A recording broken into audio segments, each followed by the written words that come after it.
ऐतिहासिक अवधियां।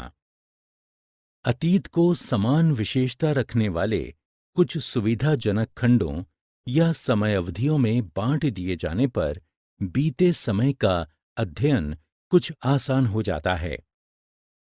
इस विचार के आधार पर कि शासकों का धर्म ही एकमात्र महत्वपूर्ण ऐतिहासिक परिवर्तन था और अर्थव्यवस्था, समाज और संस्कृति में और कोई भी महत्वपूर्ण बदलाव नहीं आया था।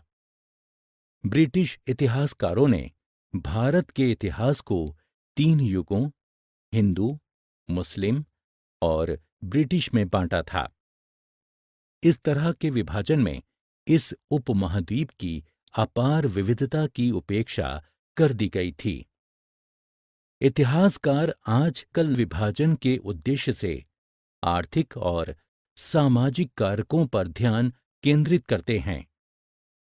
प्रारंभिक समाज, शिकारी संग्राहक और प्रारंभिक दौर के कृषि कर्मी से लेकर प्रारंभिक दौर के विकसित राज्यों और साम्राज्यों जैसे लोगों के कई प्रकारों को संदर्भित करते हैं।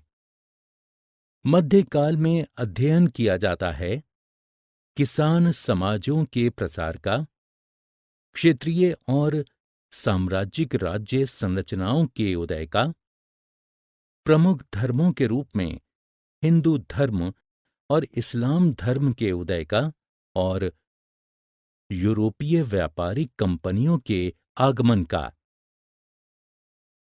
अंतिम युग को आधुनिक काल के रूप में जाना जाता है, जिसकी विशेषता भौतिक उन्नति और बौद्धिक प्रगति है। इन 1000 वर्षों में इस उपमहाद्वीप के समाज में बड़े बदलाव आए और अर्थव्यवस्था इतनी समृद्ध हो गई कि उसने यूरोपीय व्यापारिक कंपनियों का भी ध्यान आकर्षित किया।